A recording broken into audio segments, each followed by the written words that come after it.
Just a snap, turn it over.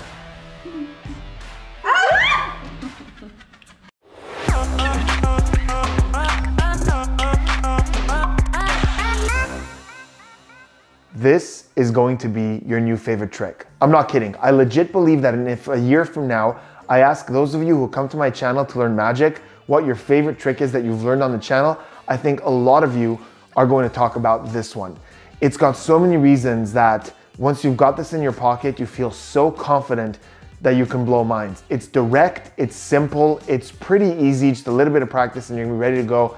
And it always gets insane reactions. And today we're gonna learn how to do it. Now, before we get to that, just a couple of updates about the channel. As some of you have noticed, lately I haven't been uploading as regularly because things are opening up again. I'm out on tour again. I'm doing live shows again. So it's hard for me to keep up with that, but I am trying my best. Also, you may have noticed that lately I've been uploading a lot of videos about behavior analysis, which is really the closest thing to real mind reading and mentalism that you will ever learn. Just by looking at people, the way they speak, the way they move, the way they hold themselves, you can know what they're thinking, what they're feeling, if they're lying to you.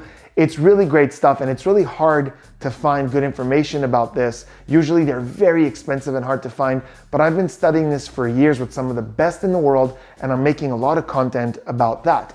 But because that content is new to my channel, YouTube isn't pushing it as much as my magic stuff, and this is where you come in. All my devout subscribers who over the years have engaged with my comments, have shared my videos, and have helped me grow to where the channel is right now. If you know anyone who's interested in psychology or reading people or lie detection, this is real great stuff. Just this week, I did a whole video where I analyzed an apology from a social media influencer and told you exactly how to know when she's lying.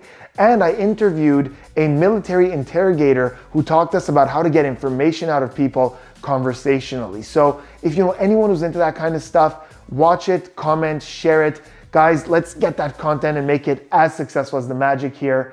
And speaking of magic, let's get right into today's trick. As you know, performance is always very important to me. So here is a full performance of this miraculous trick. I want to start by showing you guys all different, yeah? Good. Nadia, here's what I'm doing. I'm going to mix these up a little bit like this. And I want you to cut about half the cards. Wonderful. And set it down there. Excellent. Like that. Do you want more? Do you want to take some away? No. This is good? Yes. Okay. But you could have cut a little deeper and it could have been, these cards would have been in there as well, yeah? Mm-hmm. Okay. Amongst these cards, Nadia, I want you to just pull one towards me. Anyone, your call. That's the one you like? Mm-hmm. I can't interest you in this one? Mm-hmm. How about this one over here? Mm-hmm. Maybe. Oh, did you want that one? Mm-hmm. Okay, this one right here. Yes. Oh, wait, so we put this one back. Switch. Okay, now hold on. Now they're thinking, wait, I'm the one who said this one. Do you want the one next to it? Maybe a little bit more here? No. That's the one. Okay. You sure? Mm-hmm. Wonderful. Now, I want you to be aware, you almost picked that one. That's the Ace of Hearts. You could have picked any one of these. These are all different, you see. But you chose this one. Do you have any idea what it is? No. You don't. Let's take a look, all of us together. It's the Nine of Spades. Okay. Nine of Spades. I'll show the camera as well. Nine of Spades. Mm-hmm. I'm going to make that Nine of Spades disappear. And it's going to happen right in front of your face. Check it out. Nine of Spades. I'm going to take it like this. I'm going to put it in the middle of the deck like this. Can you see it there? Mm-hmm. Can you see it there? Yeah. Camera as well. Isabel, hold on to it like this. Just pinch the card right there. Don't move. That's perfect. I want you to see I'm doing this as fair as possible. One card in your hand, the Nine of Spades, right? Watch. I'll put the rest of the cards down. It's not anywhere there. Just a snap. Turn it over. It's gone. Not there, not there. There's the Nine of Clubs, not there. Anywhere, none of those. No, not there.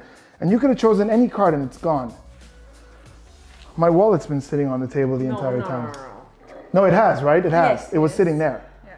Nothing in the hands. Watch, I want you to see if I open it up like this, one card makes it into the wallet. Right there, just one card. Just one. You chose the Nine of Spades. You could have changed your mind. You did change your mind. Nine of Spades. Impossible. I don't know. Let me check if there's something else. like his hands didn't pass here the whole time. I know, Kathy. I'm questioning if I touched the cards. Like she was holding it. That was the performance. I hope you guys enjoyed it. As you could see, it's direct, visual, really strong, and we're going to learn it right now. But before we do, guys, do me a huge favor. Hit that subscribe button, turn those notifications on for more amazing magic and psychology content. Now, this is the part of the video where I typically give you guys history about the trick, where I learned it, what it's based on. But realistically, I don't have much to say about this one. There's two parts to this trick, as you're about to see. And the first one, I've seen Jay Sankey do something similar, but I saw that after I'd been doing this for a while. But it's also such an old principle, such an old idea that I'm sure a lot of different people have different ways of doing this. I can't claim that this is mine because I'm sure a lot of people have done it. As for the second part of the trick, there's a very famous trick with 4 aces. The pros will know what I'm talking about. It's a trick that has to do with burgers and fries. If you know, you know. And in there's a very beautiful moment where a card changes in the spectator's hands. But I wanted to take that out of context and just do it with a selected card as a vanish and a way to get something to disappear before it appears elsewhere. And so that's where that kind of came from. But it's such an old principle with such an old sort of idea that I'm sure a lot of different people have a lot of different applications for this. It's in a lot of magic books. So it's not something I could claim I created, but it's so old that I can't even tell you where it originated from. To do this trick, you're going to need a standard deck of 52 cards. I am using Tally-Ho wheelbacks. I use the blue ones in the performance. This is my favorite deck of standard cards. I'll leave a link in the description if you guys want these delivered right to your door, but you can use any deck at all. You're gonna need one extra thing. It is a double-faced card. A double-faced card is basically a card that has a face on each side, a king here, an 8 of spades there. There are 2 ways you can get a double-faced card. One is to buy printed double-faced cards. This is the thickness of just one card, but as a face on each side, it's printed this way. It's better, it's more deceptive, and it's easier to manipulate. And I will leave a link in the description to where you can get a box full of these, and that'll last you a lifetime because you only need one and you can do the trick again and again. The second way to get a double-faced card is to take 2 cards from a deck where the faces look the same as the deck you're going to use and crazy glue them back to back. That one's going to be a little bit thicker and a little bit harder to manipulate, but it's something you can make up in a couple of minutes. So there you have it. You're going to have your double facer. In my case, it's a king of hearts with an 8 of spades on the back. Now I'm going to go through my deck and I'm going to remove both those cards. So the king of hearts and the 8 of spades have to come out. There's the king of hearts. And there it is, the 8 of spades. And the reason you're doing this is because one of these is going to be the selection and the other one, you don't want them to notice that there's 2 of in the deck. So in this case, let's say I get rid of the king of hearts. I don't need that anymore. You can put it in your box, keep it for later to do normal tricks with. And then the 8 of spades, this is the card they're going to choose. This is the one they're going to select, and therefore I'm going to place this where I want their card to end up. So in my performance, I put it in my wallet, which was on the table the whole time. You can put it in your pocket. You could put it somewhere in the room. You could hide it, under a chair or behind something. That's always really great. But you can hide this wherever you want. That's going to be the miracle revelation. So let's just say that goes over there in my imaginary wallet. By the way, if you are going to put it in your wallet, I like to remove all the clutter from my wallet. You could have like some money or something like that, but don't have like a bunch of receipts and a bunch of cards and like it looks like a mess with a card in there. When I open that up, I want them to see that there's really just one card in there and it's not like it's such a mess that who knows what else was in there. You're going to start with that double-faced card at the face of the deck with the card that you've hidden facing down. So the 8 of spades is facing downwards, the king of hearts is facing up. Now I can show the deck and show them that all the cards are different, like this. And I can even do certain shuffles. I can do an overhand shuffle like this because that just pulls packets off the top of the deck, as you can see, as long as I don't go all the way to the bottom and then I throw that packet at the bottom like this. That looks really, really good. You can even do a Hindu shuffle for those of you who do that. And once again, this is just pulling packets off the top of the deck, as you can see. So that bottom card stays exactly there and nobody could see it. And then this whole thing goes at the bottom. So basically whatever shuffle can keep this card at the bottom without seeing the back of it is really convincing, and it looks really fair because you start the trick with a shuffle and showing them that all the cards are different. Now you're going to ask them to cut some cards and put the packet down here. I usually say cut about half, cut a big bunch of cards. So we're going to cut a bunch of cards and put them right there. Now we need a justification to turn over these cards for later. I'm going to do it right now so it's already in position. I say you could have cut deeper and it would have been all of these, but you cut these ones. So now that was only an excuse to turn this face up. Now I'm going to tell them to push any one of these cards out, either that way or this way. It doesn't really matter, depends on where they're sitting. And you saw how much fun this could be in the performance. You know, they push that one and I say, are you sure you don't want this one? And it was funny how in the performance she was like, oh no, I do want that one. But you know, typically you go, do you want this, that? No, nothing, that's the one. It's really a fair choice here. So really take the time to make sure it's a free choice. So they pull it out like this. Now, it doesn't make a whole lot of sense for me, instead of showing them that card like this, it doesn't make sense for me to put it down here and turn it over. It doesn't make a whole lot of sense to do that, so I'm going to justify it with some really good patter.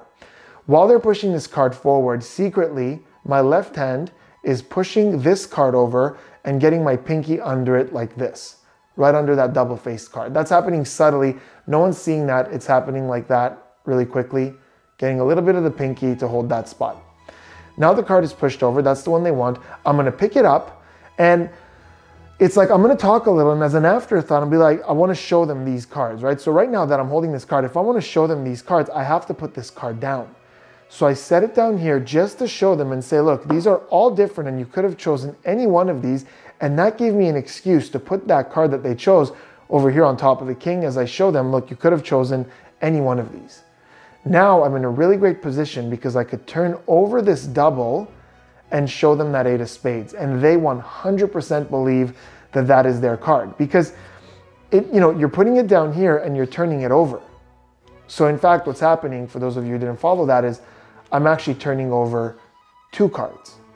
So this is called a double lift or double turnover. My index is lifting like this. My thumb is coming down. I'm sliding both cards against the cards like this and turning both over and pushing back up. Now, when I push back up, I like to lift a little, so it gives me an opportunity to get my pinky once again under the 2 cards. It just makes my next double lift a lot easier. So again, I've got my pinky under there, comes here. I turn both over as I slide back a little.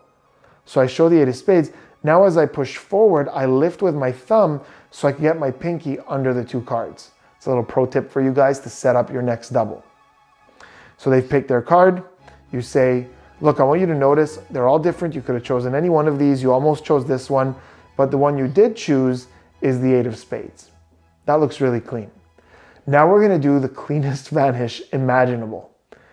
You're going to turn over the double like this, back again, same thing, a little bit backwards, so that when you push forwards, you can lift with your thumb like this and grab both up. So again, we were here. We're turning both and lifting like this. That's a double. That's 2 cards, right? They think that's their card, the 8 of spades, but it's actually whatever they did choose sitting on top of that double face. I'm going to lift like this. My thumb is gonna, now notice how I'm holding this with a bit of a bend, because if you hold it like this, they might separate, but if there's a bit of a bend, they stay together. So my index is helping there. My left thumb is now going to riffle down this remaining packet to about halfway. And I'm going to readjust my grip here. My index is going to go to one side. My pinky is going to go to the other side. So I'm gripping the card like this. That's a really good way to keep that double together. The thumb pushes on top to keep that arc. And I'm going to come and place that double inside that opening like this. And notice how I still keep that arc. My thumb is pushing down. My middle finger is pushing up. So I go from here to here to there. Because now as I show it to them, I don't want that to split. With good quality cards, they won't split anyways. Like even here if I let go. But to really make sure it doesn't, if you just pull back a little like this and show it to them, that is not going to split. Now check this out. They see the 8 of spades. You show it to them like this. Now, as I say to someone, I want you to hold on to this, it's going to look like I'm just, instructing them to hold on to it. But in fact, what's happening is I'm pushing in a little bit, and this is really hard to explain, but I'm pushing in a little, and then with my index and middle finger, I'm doing this. I'm pushing that single card further in. And then my left index is going to pull that in like this. And that's all in the action. Let me do it again in real time. This is all in the action of saying, so that's here, 8 of spades. It's all in the action of saying, I want you to hold on to this.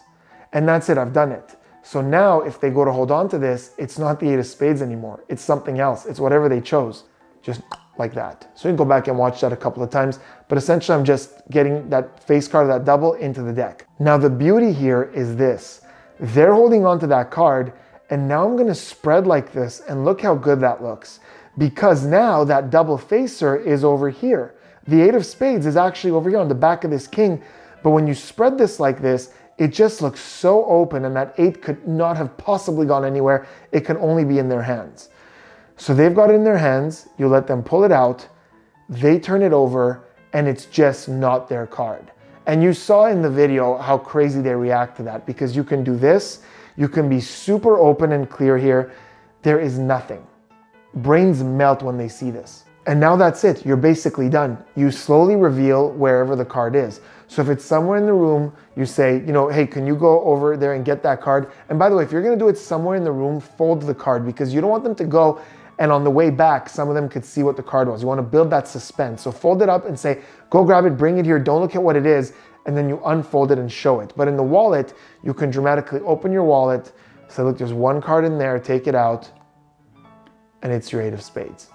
Guys, to a layman audience who doesn't understand double facers and double lifts and sleight of hand, there is very little you can do that's more impossible than this. So there it was, guys. I hope you guys enjoyed this. Let me know in the comments what you thought of it. How are you going to do this? Also, is it gonna go to your wallet? Is it gonna go in your pocket? Is it gonna go somewhere else? Let me know how you see yourself using this, and always remember to come back after you've done it to let me know how it went. Hope you guys enjoyed it. I will see you on the next one.